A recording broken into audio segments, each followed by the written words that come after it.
कि 5 तारीख आज प्रथम स्नान के सायंकाल से प्रवचन प्रारंभ हो रहा है और 5 मई को प्रातः के कार्यक्रम के बाद ये पूरा होगा।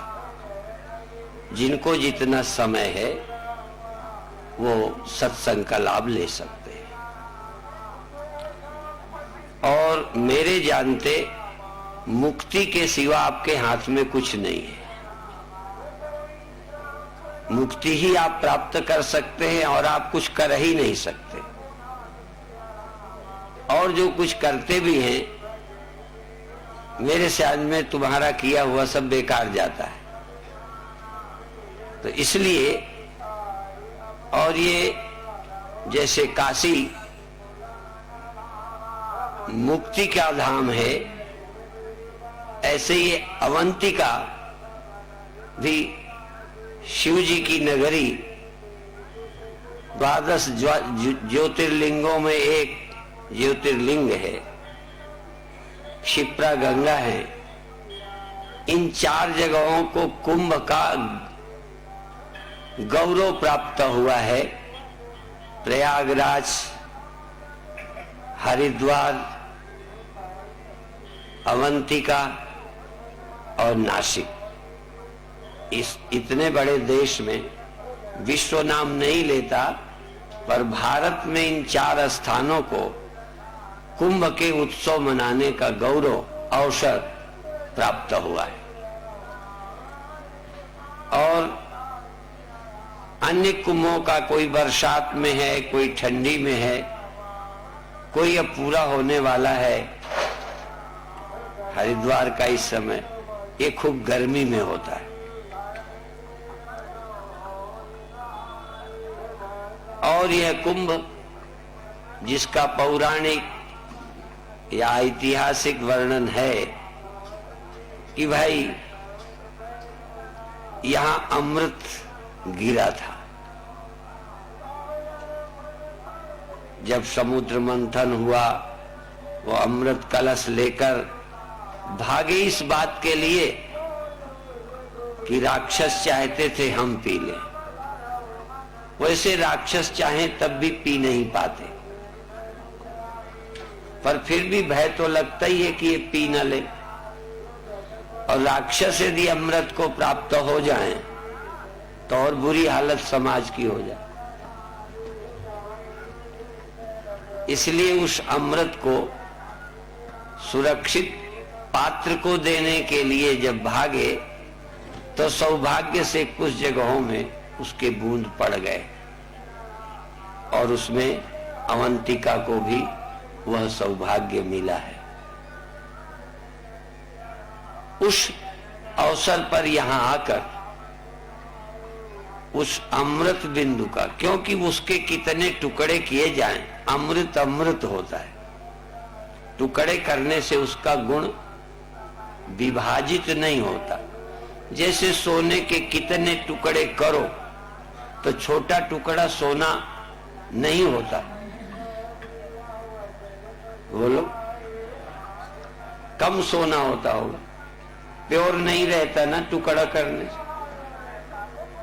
जितना प्योर होगा टुकड़ा करने से भी उतना ही प्योर रहता है। उसकी गुणात्मक उपयोगिता समाप्त नहीं होती। जैसे गंगा जल यदि पवित्र है तो उसका एक कण भी उतना ही पवित्र है। तो अमृत कितना भी विभाजित किया जाए वो विष नहीं हो सकता। तो सारे अमृत में से 4 जगह बूंद टपकी, उस बूंद का कुछ अंश हम सबको मिले। और वैसे भी बहुत कथाएं सुनी हैं आपने कि कोई ने कहा अमृत सागर में है, कोई ने कहा चंद्रमा में है, कोई ने कहा स्त्री में है, किसी ने कहा किसी में है। बहुत जगह अमृत की कल्पना की। अमृत को एक शब्द आनंद भी बोलते हैं, लेकिन विद्वान ऋषियों ने, व्यास जैसे लोगों ने कहा अमृत भगवान की कथा में है। भगवान की कथा के बिना अमृत उपलब्ध नहीं हो सकता। अमृत न मरना, और वो भगवान की कथा संतों के मुख से। प्रोफेसर भी बोल सकते हैं, योग दर्शन की किताबें प्रोफेसर भी पढ़ाते हैं, वेदांत दर्शन भी प्रोफेसर पढ़ाते हैं, पर वो ईमानदार हैं। वो कहते हैं हम पढ़ाते हैं पर हमें कुछ पता नहीं है, क्योंकि किसी बात को कह देना ही पर्याप्त नहीं है, क्योंकि टेप रिकॉर्डर भी किसी बात को रिपीट कर सकता है, दोहरा सकता है। जो हम पढ़ते हैं, सुनते हैं, हम उसे दोहरा सकते हैं, पर वो मेरा अनुभव बन जाए। अनुभव, जैसे मैं इस प्रत्यक्ष जगत को अनुभव करता हूं, मुझे कोई शक नहीं है। रामकृष्ण परमहंस ने विवेकानंद को कहा था, जब विवेकानंद ने रामकृष्ण परमहंस से पूछा कि क्या आपको भगवान का पता है, उसका आपने दर्शन किया है, प्रत्यक्ष हुआ है, तो कहते थे जैसे मैं तुझे देखता हूं, इससे भी ज्यादा स्पष्ट मैं भगवान को देखता हूं। एक संत जब बोलता है तो वो झूठ नहीं बोलता। ऐसी विश्वास के साथ आप यहां भी सुनो कि यथा संभव हम झूठ नहीं बोलेंगे। परमात्मा का अनुभव कर लेने वाला व्यक्ति इस शरीर के रहते मुक्त हो जाता है। अन्य तरह की साधना करने वाले शरीर छोड़कर मुक्त होते होंगे, उसका परिणाम कालांतर में मिलता होगा। जैसे औषधि खाते हो तो उसका परिणाम कुछ दिनों में आता है, पुण्य करते हो उसका फल कुछ समय के बाद मिलता है, आप दान देते हो तो उसी दिन आपको दान का फल नहीं मिलता, दान से पुण्य बन जाता है, वो पुण्य तुम्हें समय पर फल देगा। तुम चोरी करते हो, तुरंत पाप का फल नहीं मिलता, उस चोरी के बदले में कभी न कभी आपका कुछ नुकसान होगा, हो सकता है तब तक तुम्हें याद न रहे। कोई भी कर्म व्यर्थ नहीं जाता। वेदांत सुनकर इस भ्रम में भी न रहना कि कर्म का फल नहीं मिलता। गीता ने कहीं ये नहीं कहा कि कर्म का फल नहीं मिलता। गीता ने ये जरूर कहा है कि कर्म फल तुम्हें ना मिले ऐसी कोशिश करो। कर्म फल लेने की अंदर कोई बात ही खड़ी ना हो, क्योंकि कर्म के फल की आसक्ति तुम्हें बंधन में डाले हुए है। इससे ये सिद्ध नहीं होता कि हमारा कर्म का फल होता नहीं है। हम गंगा स्नान करेंगे तो फल नहीं होगा। जैसा कि आज आप स्नान करने गए, मेरे मन में भी ये संकल्प हुआ, उठ गया, अच्छा लगा, तो लगा 1 महीने स्नान किया जाए।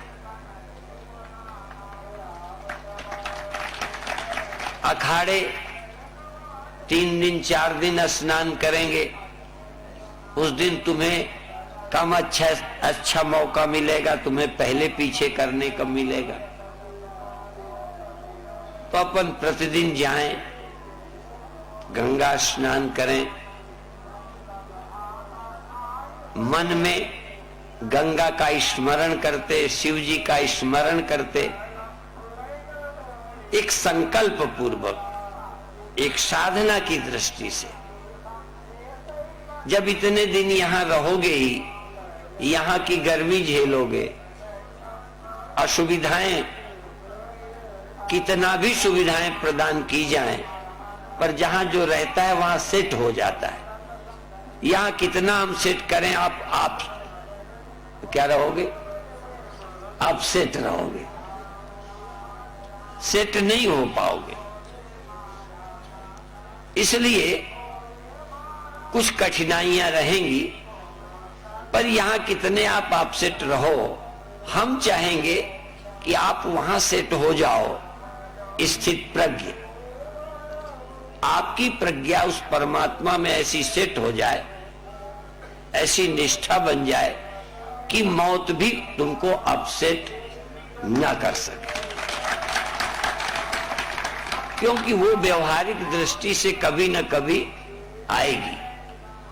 यदि व्यवहारिक दृष्टि से शरीर छूटने का दिन ना आता तो कबीर साहब को ये नहीं कहना पड़ता, कहें कबीर सुन री लोई, हो नहीं मरना, रोए न कोई।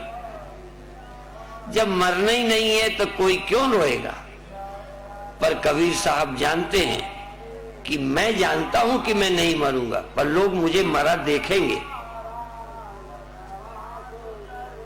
इसलिए वो लोई को कह रहे हैं कि मुझे मरना नहीं है, मैं तो दे छूट जाएगा, मैं नहीं मरूंगा। ये उनकी बात नहीं है, ये उनका अनुभव है। वो कोई संतोष नहीं दिला रहे हैं, अपना अनुभव कह रहे हैं कि मुझे मरना नहीं है, मैं मर नहीं सकता, इसलिए मेरे लिए रोने की जरूरत नहीं है। पर रोने की जरूरत नहीं है क्यों कहना है? क्योंकि लोगों की नजर में तो मरना दिखेगा ही। ये एक बड़ी बात है कि मोटी अकल के लोग ऊपर ही देखते हैं। हम इन इंद्रियों से इसी को देख पाते हैं कि ये है। इसको छोड़ते ही तुम हमें न देख सकोगे कि हम हैं। दूसरे को तो देखना बड़ा कठिन है, तुम अपने देह को छोड़कर देख सको कि मैं हूं। तुम अपनी इंद्रियों के बिना जान सको कि मैं हूं, क्योंकि अभी तक दुनिया को हम इन इंद्रियों से जानते हैं कि है। क्या सबूत है? यदि आंख ना हो, कान ना हो, नाक ना हो, त्वचा ना हो, नासिका ना हो, तो दुनिया क्या है? आप जानते हो, छूते हो, सूंघते हो, सुनते हो, देखते हो, अधिक दुनिया के अस्तित्व का भान आपको आंखों से है। जितना कुंभ मेला आप आंखों से देखेंगे, उतना कुंभ मेला अंधे नहीं देख पाएंगे। जिनके नेत्र नहीं है वो भी कुंभ मेला में होंगे, वो शोर सुनेंगे। धक्का कभी लग जाएगा तो मालूम पड़ेगा। पर कितने लोग हैं अभी इस सभा में, कितने लोग बैठे हैं, मैं देख रहा हूं। तुम हमें देख रहे हो, सिर्फ सुन ही नहीं रहे हो, देख रहे हो। अंधे होते तो सुनते तो होते, पर कौन बोल रहा है, कैसी शक्ल का है, आप देख नहीं सकते। तो कुछ आप इस जगत को आंखों से देखते हो, कुछ सुनते हो, कुछ सूंघते हो, कुछ छूते हो, और इसके बाद बहुत कुछ और है। थोड़ा आप सुख दुख अनुभव करते हो, वो भी मन से। सुख और दुख, हानि और लाभ, द्वंद्व का अनुभव मन तक होता है। जहां मन नहीं होता वहां द्वंद्व नहीं होता। जब आपको नींद आ जाती है, बोलते बोलते ये ख्याल आ गया कि मैं आपको ये बता दूं कि कथा सुनते समय आप कोई कल्पना मत करो, वो तुम पर जो घट रहा है वही बता रहा हूं। ये रोज तुम्हारे साथ घटता है, और जो तुम जानते हो ये तुम्हें पहले बताऊंगा, पर बताना वो है जो तुम अभी नहीं जानते। पर शुरुआत वहीं से होगी जो तुम जानते हो। तो ये तुम देखते हो कि है, सुख दुख अनुभव करते हो। अनुभव किया है या नहीं किया है, मरना किया होगा किसी जन्म में। इस जन्म में तो मरना भी आपने अनुभव नहीं किया। अनुभव का मतलब होता है तुम खा रहे हो, खुश हो रहे हो, पर तुम खुश हो रहे हो ये अच्छी बात है, पर तुम्हें मीठा लगा है या खट्टा है, तुम्हें क्या अच्छा लग रहा है वो तुम ही जानोगे। वो मेरा अनुभव नहीं है, तुम्हारा अनुभव है। तो जो मरा होगा उसका अनुभव उसे हुआ होगा। तुम जो अंदाज लगाते हो, तुम्हारा अंदाज सही नहीं कहा जा सकता।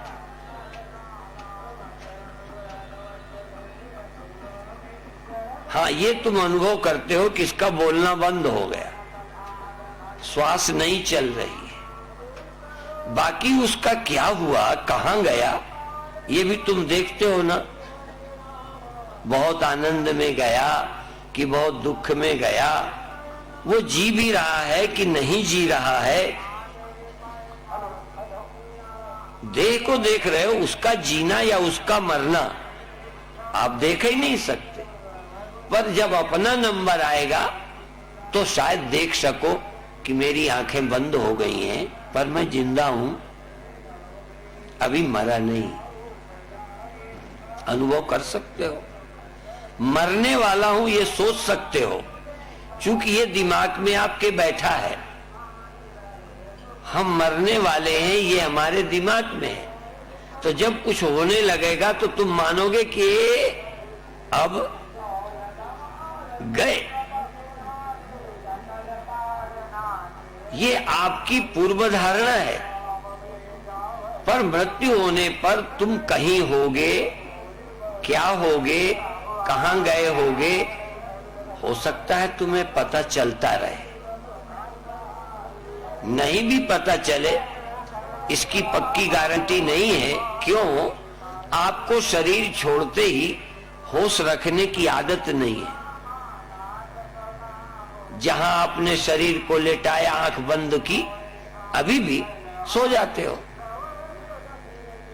बिना आंख खोले, बिना कानों से सुने, कान में रुई लगाए, बिना हिले डुले आप जगो। क्योंकि हम अक्सर हिलने डुलने से ही जाग रहे हैं समझते हैं। कम से कम दूसरे को तो तभी समझते हैं जब हिल जाए, दूसरा हिल जाए। चोर कभी चोरी करने गया होगा, तुम भी कभी ऐसे काम किए होंगे जो दूसरे के जागे में नहीं कर सकते, तो दूसरे के जागने का अनुमान कैसे किया होगा?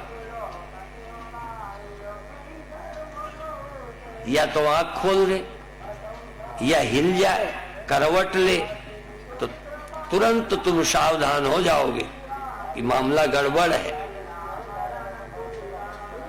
यदि वो ना हिले, आंख ना खोले, तो चाहे सब जानता रहे, आप निश्चिंत रहोगे, क्योंकि आप उसके जगने को जानने में सक्षम नहीं हो। सिर्फ ऊपर की हरकत से किसी के जगने का अनुमान करते हो। ऊपर की हरकत ना हो तो सोया मान लेते हो, और ऊपर की हरकत ना हो, साथ में श्वास चलना बंद हो जाए, तो चाहे वो समाधि में हो, आप मरा भी मान सकते हो।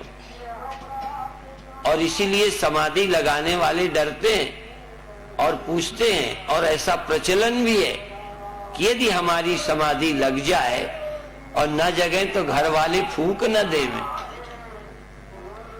मरा न मान ले तो फिर कैसे लौटे। ध्यान जिनका लगा नहीं वो भी सोचते हैं कि कहीं लगा ही न जाए जो लौटना मुश्किल हो जाए। तो एक बात आप बहुत सावधानी से देखें कि दूसरे के जगने को, दूसरे के सोने को हम नहीं जानते। सोने को भी किससे जानते हैं? जब घुर्रक बच जाती है, श्वास थोड़ा सहज चलने लगती है, नियंत्रण जब नहीं मालूम पड़ता तो लगता है भीतर का व्यक्ति सो गया, क्योंकि वो होता तो कुछ न कुछ कंट्रोल करता ही रहता है। सोता है व्यक्ति तो उसकी लार बहती है तो बहती रहती है। कभी कभी ऐसा हुआ होगा, करवट सोए हो लार बह रही, जागे तो पोंछ लिया, क्योंकि सोया व्यक्ति कोई कंट्रोल नहीं करता। और सोया व्यक्ति कंट्रोल क्या करे, उसे कुछ पता ही नहीं होता। इसीलिए सोया व्यक्ति दुखी नहीं होता। सोए का एक बहुत लाभ है, सोया व्यक्ति दुखी नहीं होता, क्योंकि सोया व्यक्ति डरता ही नहीं कि मैं मर जाऊंगा। क्यों नहीं डरता? पता ही नहीं कि मैं मरने वाला हूं, पता ही नहीं है कि मैं जिंदा हूं। सोए व्यक्ति को दुखी नहीं होता, पता ही नहीं कि मैं गरीब हूं, गरीब हूं ये ख्याल ही नहीं, गरीबी कोई चीज होती है पता ही नहीं, तो कैसे मैं गरीबी का दुख अनुभव करूंगा। तो नींद लगभग लगभग समाधि जैसी चीज है, पर अनजाने में है, आपको पता नहीं है। इसीलिए यदि ज्ञान हो जाए तो सोना भी समाधि है, पर ज्ञान हो जाए तब। अभी वो समाधि नहीं है, सोना है, पर ज्ञानी को यदि नींद आ जाए तो वो समाधि में ही होता है। ज्ञानी की मृत्यु मोक्ष है, ज्ञानी का मरण अमृत की उपलब्धि है। ज्ञानी जागता है तो जैसे ब्रह्म ही प्रकट हो गया। ज्ञानी जब जागता है तो कोई आदमी नहीं होता, वो आम लोग जगते हैं तो स्त्री होते हैं, पुरुष होते हैं, जवान बूढ़े होते हैं, धनी निर्धन होते हैं। ब्रह्म ज्ञानी जब जागता है तो जब जागता है तब भी वो ब्रह्म होता है, और कुछ होता ही नहीं। जैसा अभी कहा था, सोने को काट कर इतना टुकड़ा कर दो तब भी वो क्या होगा? सोना होगा, वो और कुछ हो ही नहीं सकता।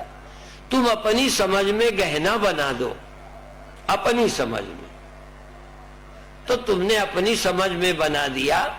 यदि सोना ना समझ नहीं है, शर्ते के यदि सोना ना समझ नहीं है तो तुम्हारे गहना बनाने पर भी वो सोना ही है, कि फिर सोना नहीं रहा, गहना हो गया। बोलो, सोना नहीं ना रहा। यदि तुमने मिट्टी का कोई खिलौना बना दिया तो मिट्टी नहीं रही। ये बनावट तो उनकी है जिनको उस बनावट की जरूरत है। ये जो हम नाम रूप वस्तुओं का देखते हैं वो हमारी जरूरत के हैं, वो वास्तविक नहीं है। वो सत्य बने हैं, ये मत समझना बने नहीं, वो बनाए गए हैं, बनाने वाला है। लेकिन वो घड़ा किसे घड़ा लगता है? अच्छा ये बताओ, यदि मिट्टी का घड़ा बना तो कुम्हार को घड़ा लगता है, तुम्हें घड़ा लगता है, जिन्हें जरूरत है उन्हें घड़ा लगता है। मैं जरा पूछूं कि किसी गधे के लिए भी वो घड़ा है?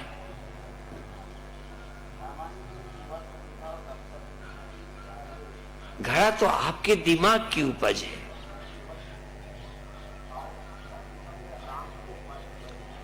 किसी पशु के लिए वो बर्तन नहीं है, इसी तरह एक घास का तुमने झाड़ू बना लिया, घास का, अब वो तुम्हारे लिए झाड़ू है, ठीक।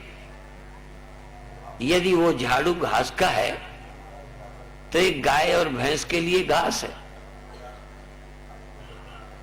उसे झाड़ू समझते ही नहीं, वो अपना चारा समझता है, वो खा लेगा। तो चूंकि हमारे ख्याल में झाड़ना है और वो झाड़ने में काम आता है, इसलिए उसे हमने झाड़ू समझा है वो घास ही। तुम्हारी समझ से जानवर की समझ ज्यादा सही है, वो जो चारा घास समझता है वो ज्यादा सच है।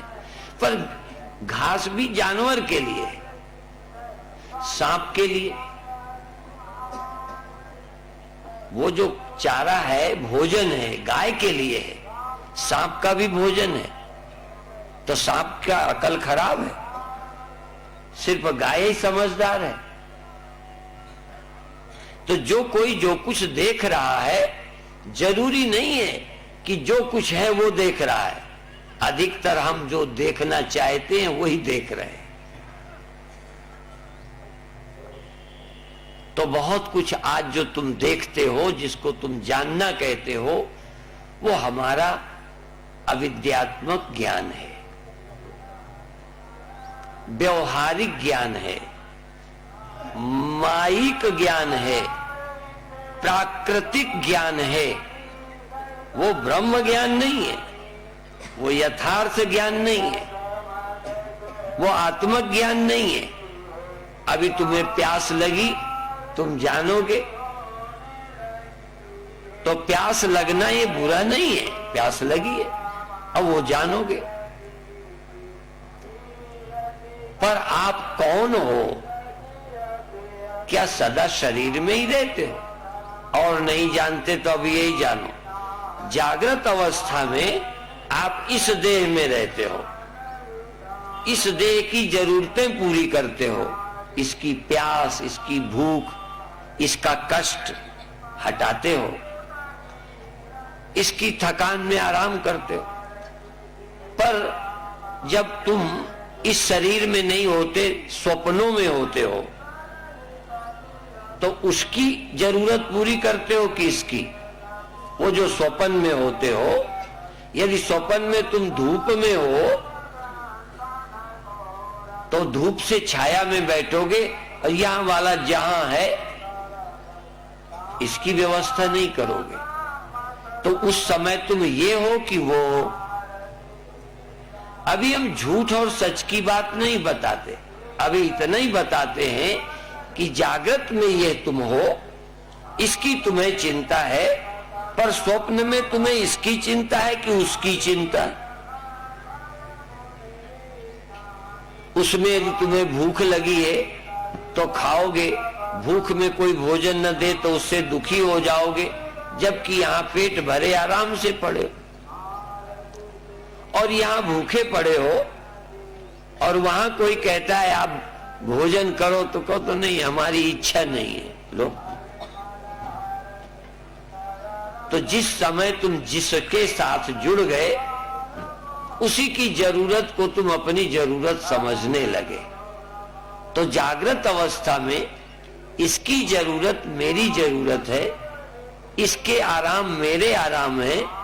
पर जब मैं ही, दूसरा नहीं, मैं ही जब इससे कोई संबंध नहीं रखता हूं, स्वप्न में होता हूं, तो वही मेरी मैं होती है, उसी के सुख दुख मुझे होते हैं। लेकिन ये भी दूसरी अवस्था है, एक तीसरी भी होती है। किसकी नहीं होती? बोलो। तीसरी अवस्था गहरी नींद। जब तुम न ये देह होते हो, न स्वप्न के ही कुछ होते हो, या यहां तक कहें एक तरह से तुम जैसे कुछ हो ही नहीं ऐसे होते हो, तब तुम्हें दुख कौन देगा? उस समय तुम्हें मौत की धमकी कौन देगा? उस समय तुम्हें गरीबी का दुख कौन देगा?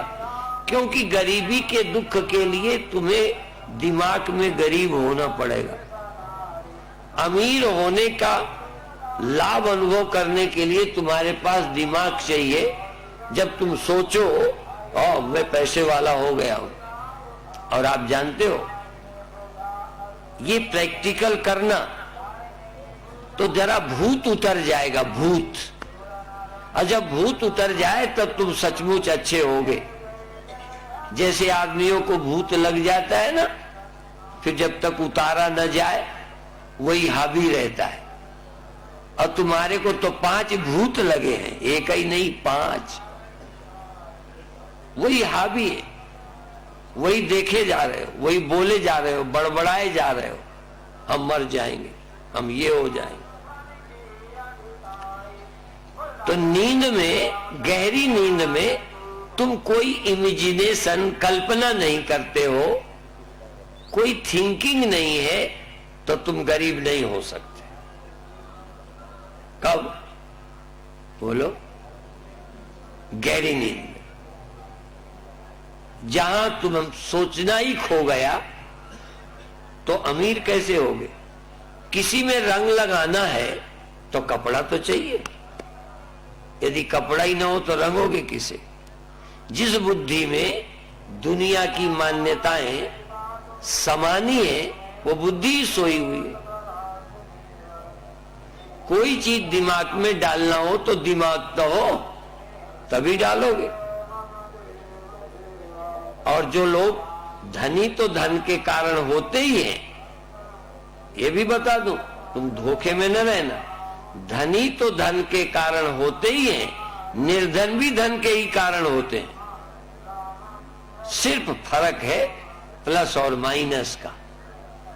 एक के सोचता है धन से धनी होते हैं, दूसरा भी यही सोचता है कि धन से ही धनी होते हैं, इसलिए धन कम है, इसलिए मैं गरीब हूं। कोई गधे को भी सुना है गरीब होता है? नहीं होता। धन देने से वो धनी नहीं होता, धन न होने से निर्धन नहीं होता। यद्यपि वो कुछ और होता है, पर धन से वो न धनी होता है, न धन की कमी से गरीब होता है। तो मनुष्य ही धन से धनी होता है और मनुष्य ही धन की कमी से निर्धन होता है। पर धन से जुड़ा ना हो, धन से जिसके दिमाग का संबंध ना हो, वो निर्धन नहीं हो सकता।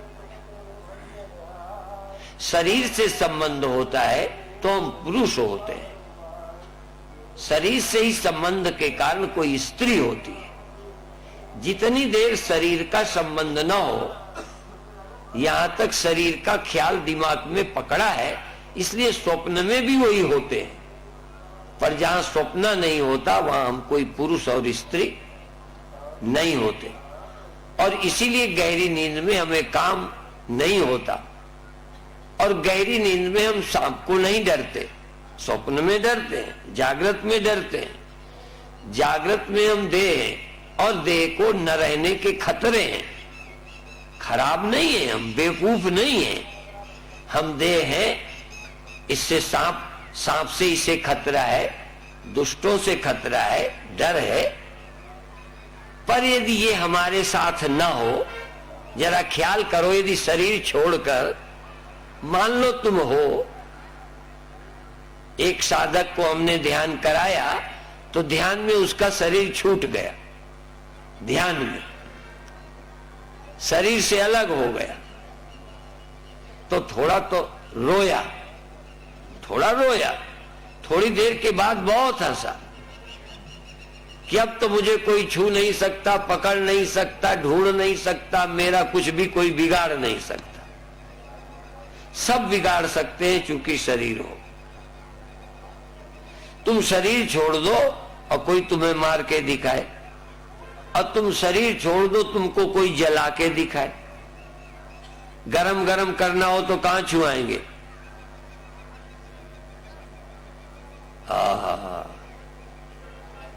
अच्छा, जीवात्मा को कोई गरम ऐसे तो शरीर छोड़ने में आनंद है कि तकलीफ है? सारी तकलीफ शरीर में बैठने की है। अब फिर भी इतना इस दुष्ट ने तुम्हें तकलीफ दी है, फिर भी छोड़ना नहीं चाहते। इसके छोड़ने का तुम्हें अंदाजा ही नहीं है कि इसे छोड़ने में क्या आनंद है। तभी साधुओं ने गप्प नहीं मारी, जा मरने से जग डरे मेरे मन आनंद।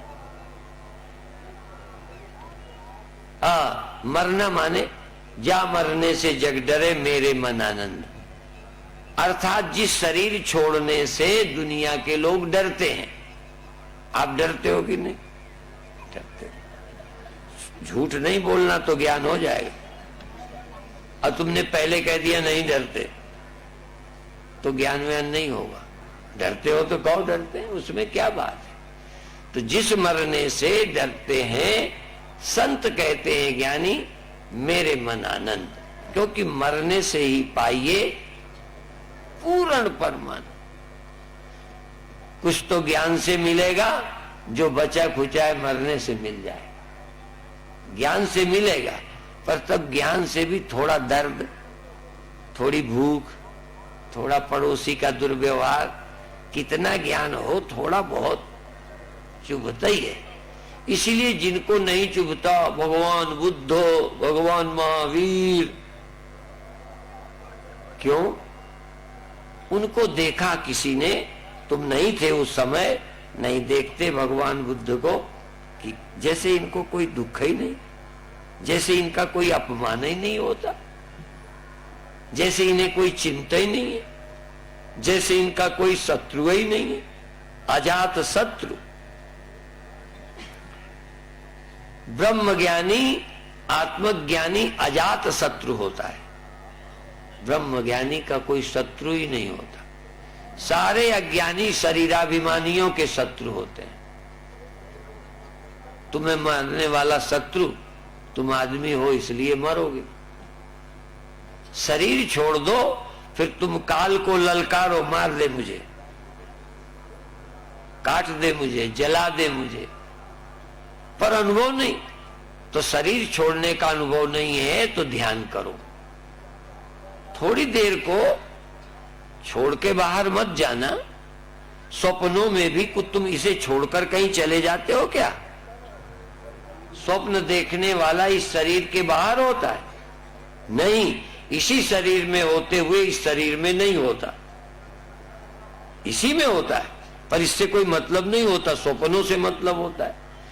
इसी तरह से इस शरीर को छोड़कर थोड़ी देर आप स्वप्नों की तरह उपासना करते करते, ध्यान करते करते आप भगवान के साथ हो सकते हो, यहां नहीं हो सकते। इस देह से तो यहां बैठे रहो और अपने मानस देश के साथ किसी मंदिर में चले गए, वहां, यहां ही नहीं। यदि स्वप्न वाला पूरा इसको भूल सकता है तो ध्यान वाला भी इतना इसे भूल सकता है कि जहां चाहे वहीं हो, यहां हो ही नहीं। इसलिए मन तहां जहां रघुवर वैदेही, जिनका मन जानकी में, प्रभु राम में है, यहां है ही नहीं। पर मन को आप भेजना भी नहीं जानते। आप अपने मन को इस देह से हटाकर भगवान में जुड़ जाना, स्वप्नों में चले जाना। उपासना और स्वप्न दोनों बराबर हैं। उपासना में भी इससे संबंध टूट जाता है, जैसे स्वप्नों में। कई लोग ये भी पूछते हैं कि ध्यान में जो दिखता है ये भी क्या स्वप्न ही है? हमने कहा इससे तुम्हें नुकसान क्या? स्वप्न ही सही। स्वप्न कोई बुरा थोड़ा होता है। स्वप्ने में जो होते हो वही सही लगने लगता है, ये लगना बंद हो जाता है। तो यदि स्वप्न भी आप अपने ढंग का देख सको, बड़ा कठिन काम है। अच्छा, स्वप्न तुम सदा सुख ही सुख के देखते हो कि कभी तकलीफ भी होती है? हेलो, इसका मतलब स्वप्न भी तुम्हारे बस में नहीं है, ध्यान तुम्हारे बस में है। फिर ध्यान दो, ध्यान में जो चाहो वही तुम हो सकते हो, पर स्वप्नों में अभी तुम जो चाहो सो जाने के बाद पता नहीं क्या दिख जाएगा, क्या होने लग जाए। कोई दुश्मन आ जाए, सांप आ जाए, शेर आ जाए, गोली चल जाए, चोरी हो जाए, ये कहो लॉटरी आ जाए, इलेक्शन जीत जाओ या हार जाओ। आजकल चुनाव का माहौल है ये। और कई लोग तो चुनाव के पहले ही चुनाव में जीत जाते होंगे स्वप्न में। वो तो नींद न खुलती तो जीते ही गए थे, पर नींद खुल गई तो बेचारे फिर ऐसे ही कई हार गए। दूसरे का जलूस निकलने लगा, ये बेचारा मुंह लटका के घर में घुस गया, और नींद खुली तो चुनाव अभी हुआ ही नहीं। क्या विचित्र है, क्या सच दिखने लगता है। स्वप्नों की बड़ी महानता है, तुम समझते नहीं हो। स्वप्नों का बड़ा महत्व है। कोई अपने इतनी मन की स्थिति बना ले, सालोक के सामीप्य सायुज्य सारूप्य, तुम ध्यान में भगवान हो सकते हो, भगवान के समीप हो सकते हो। यदि स्वप्नों में कुछ हुआ जाता है तो ध्यान में नहीं हो सकते। ध्यान भी इस शरीर से ऊपर की स्टेज है, इस जैसे स्टेट है, एक स्तर है जैसे स्वप्नों का। स्वप्ने जागृत से ज्यादा ऊंची स्थिति है, तुम उसे स्वप्न कहते हो। हम इस दृष्टि से कहते हैं कि ये भौतिक है इसलिए ज्यादा महत्व है, पर मेरी दृष्टि से स्वप्न यदि कंट्रोल में हो जाए, स्वप्ने कंट्रोल में हो जाए, इसका मतलब अर्थ क्या हुआ, मन तुम्हारा कंट्रोल में हो जाए। बात समझ में आए? मन कंट्रोल में हो जाए तो तुम्हें कोई दुखी कर सकता है? इसीलिए जितम जगत केन मनोहीन, जगत को किसने जीत लिया? जिसने मन को जीत लिया। मन जीते जग जीत। और ये सीखना है कितने दिन में? अगले साल नहीं, आगे अब कहां का कुंभ आएगा? अगले कुंभ तक बैठे रहोगे। और यदि तुम्हारे मन में कोई नफरत न उठे, तुम्हारे मन में कोई अपमान की भावना ही ना आए, तुम होश में हो, यदि मन में किसी की बात का तुम पर प्रभाव न हो। एक बेटी ने एक पत्र भी लिख कर दिया है कि आपको हम देखते हैं तो हम पर बहुत प्रभाव पड़ता है, बड़ी खुशी होती है, और आप कहते हैं प्रभावित नहीं होना चाहिए। तो अभी हम ये नहीं कहते प्रभावित नहीं होना चाहिए, अभी तो हम ये कहते हैं जैसे तुम बुरे चीजों से प्रभावित होते हो, पहले अच्छी चीजों से प्रभावित हो,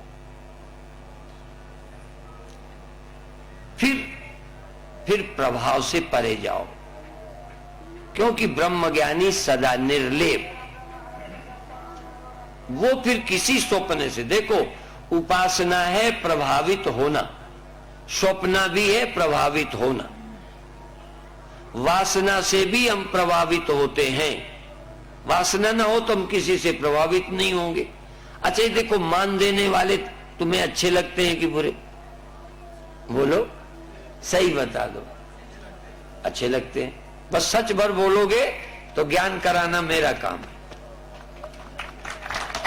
झूठ नहीं बोलना। अच्छा, मान अच्छा लगता है तो तुम मान चाहते हो कि नहीं? चाहते हो तभी अच्छा लगता है।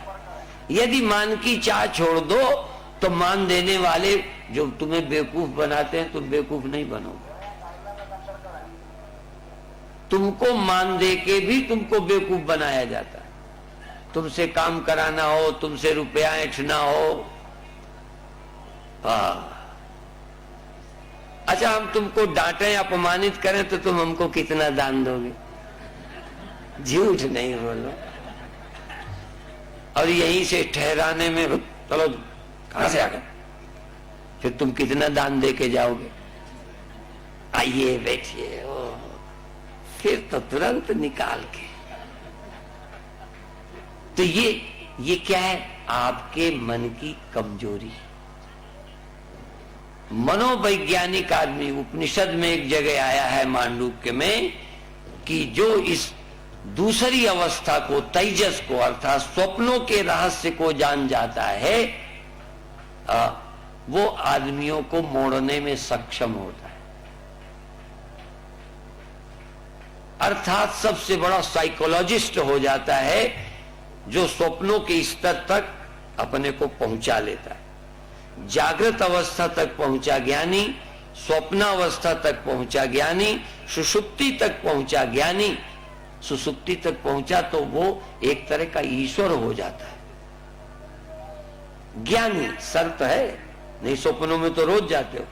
जो आदमी स्वप्ने निर्माण कर सकता है, जो अपने ख्यालों को बना सकता है और ख्यालों को बनाकर दुख सुख से, चिंता से मुक्त हो सकता है, वो इतना बड़ा मनोवैज्ञानिक हो गया कि वो शिष्यों के मनों में भी उस तरह की बात बना सकता है।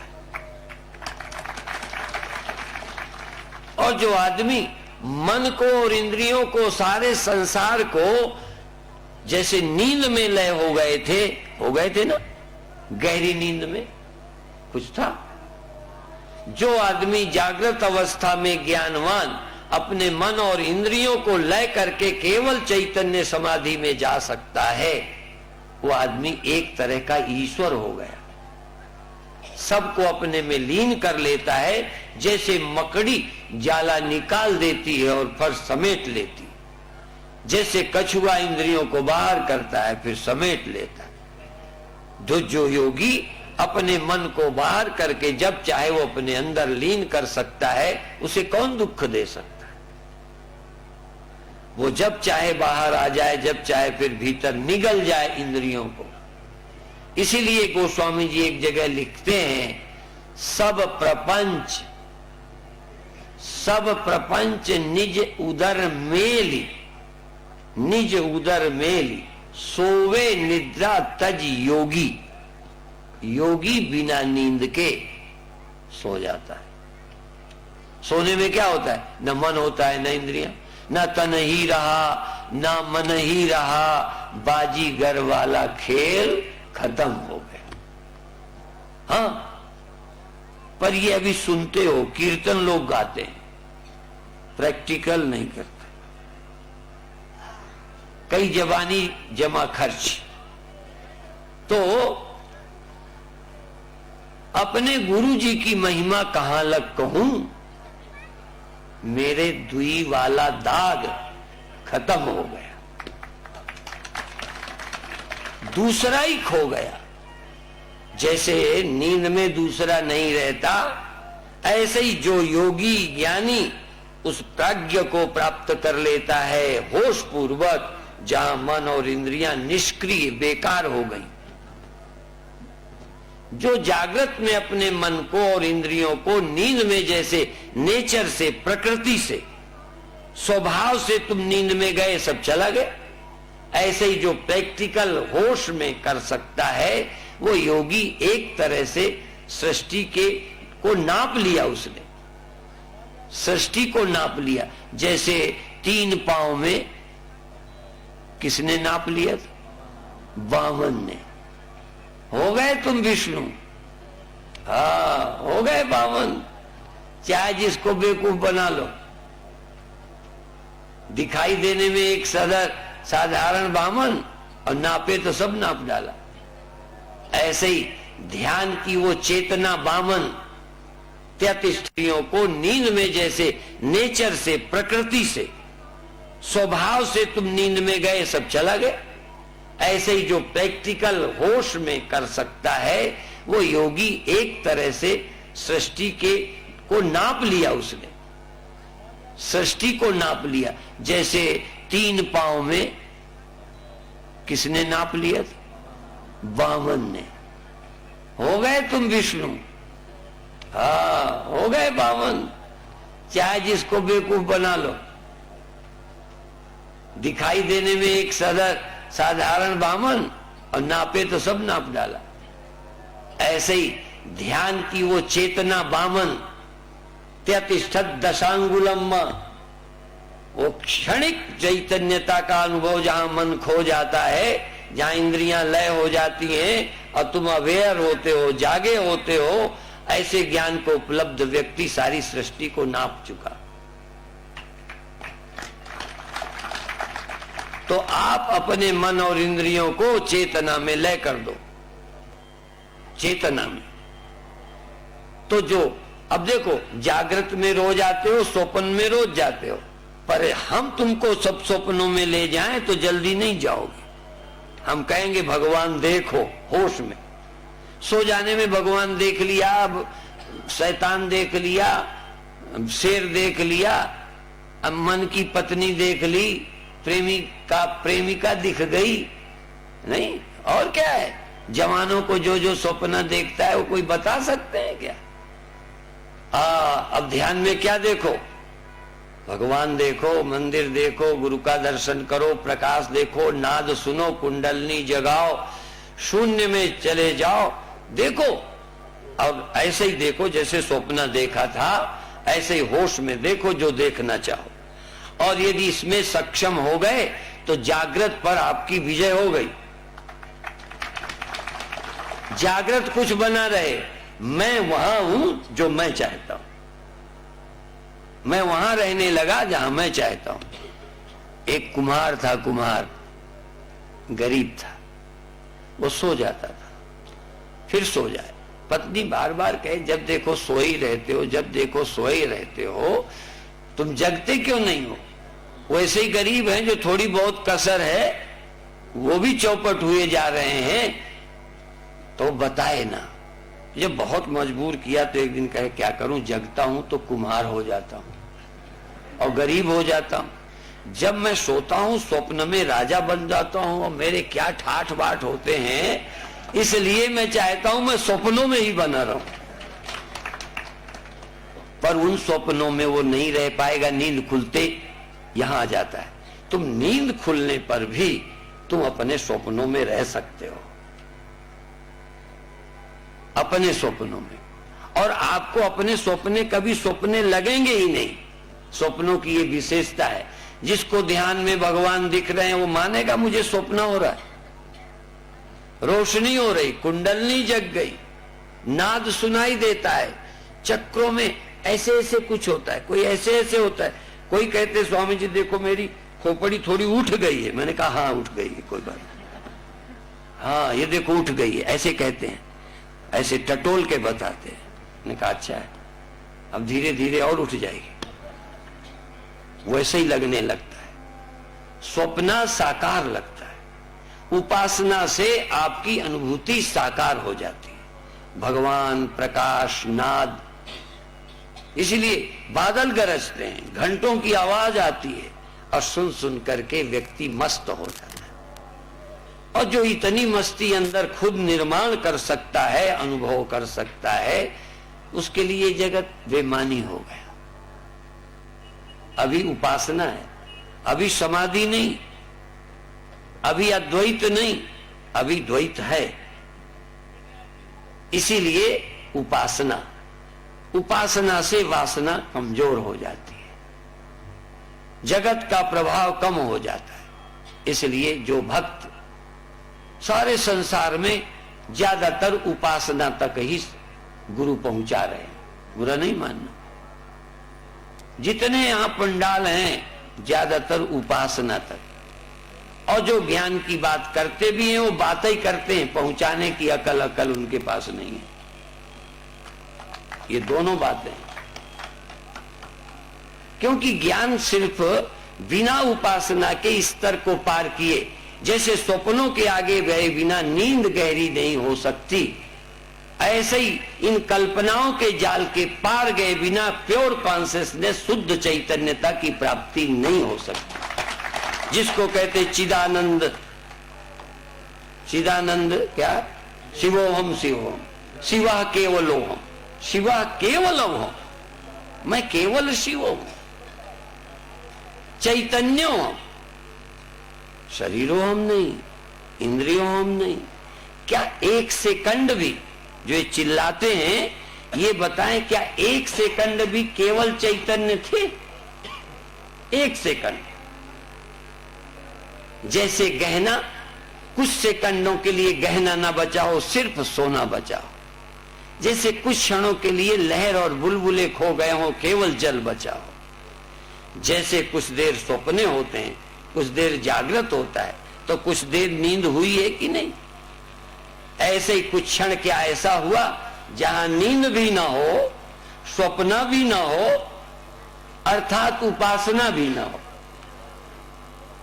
उपासना का प्रकाश, उपासना का भगवान, उपासना के गुरु, ध्यान के लाइट, वो भी ना हो, नींद भी ना हो, नींद भी ना हो, ख्यालात भी ना हो, और बाहर का जगत भी ना हो, और मैं हूं, तो फिर मैं कैसा हूंगा? प्योर।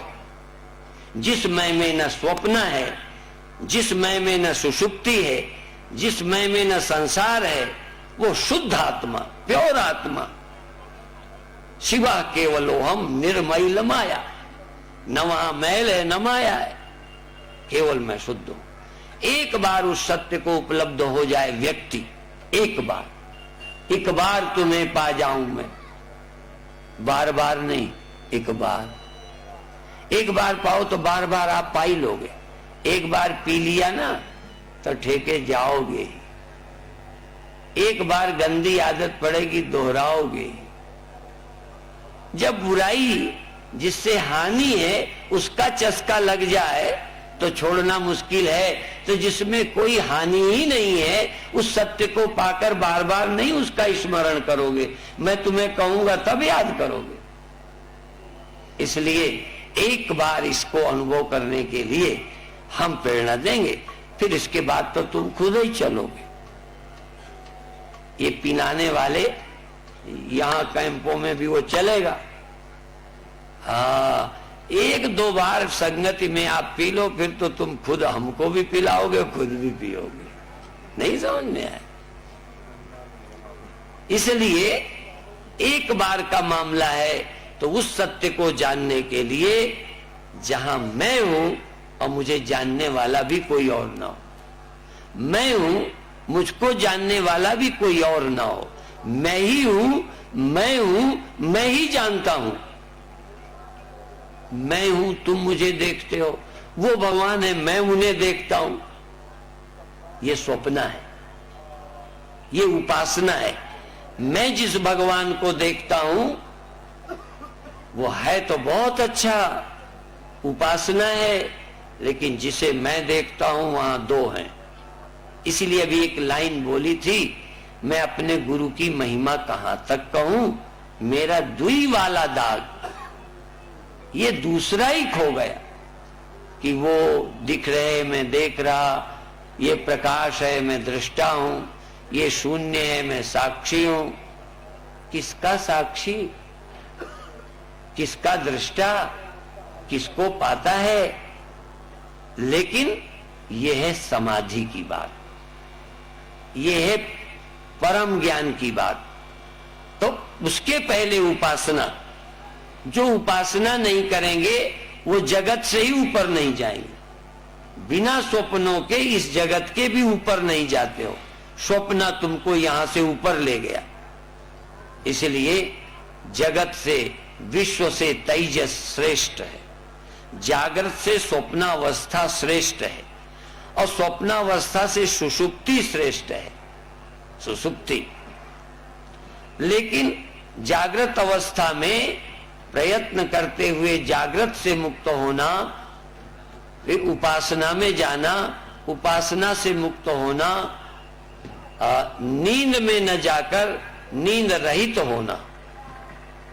एक क्षण, एक समय ऐसा आए और आ जाएगा। रोज प्रातःकाल ईमानदारी से उठ के गंगा नहाने जाओ और गंगा मां से एक ही बात मांगो, क्षिप्रा गंगा से, कि हम समाधि को प्राप्त हो।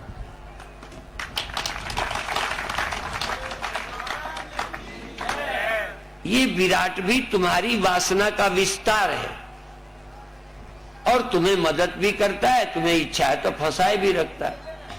इस विराट से तुम मांगो कि मैं किस लिए आया हूं, क्या मुझे चाहिए। मैं यहां, मेरे यहां आने का प्रयोजन मेरे लड़के की शादी हो जाए नहीं। कई गंगा में कई बार डुबकी लगाएंगे कि मेरी पत्नी ऐसी ही बनी रहे,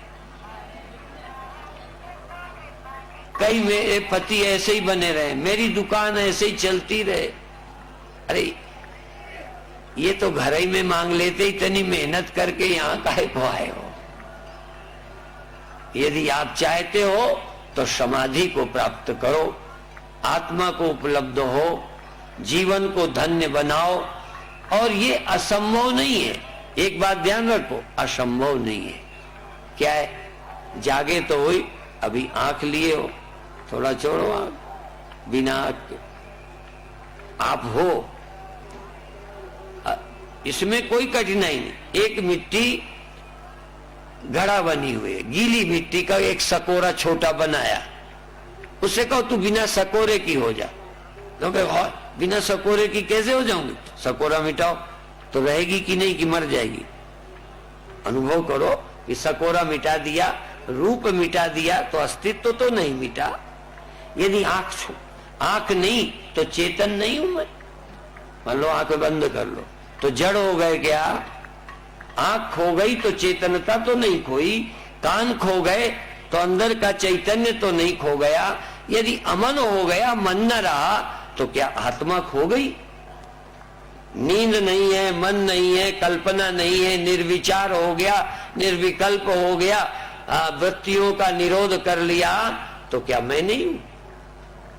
तो पहले एक बार निरोध करो। और दूसरा एक तरीका और है कि जो कुछ भी है, जो कुछ भी है, उसमें अपने होने को देखो। दूसरा एक तरीका, वो तो है ध्यान का विषय, खैर फिर बताऊंगा।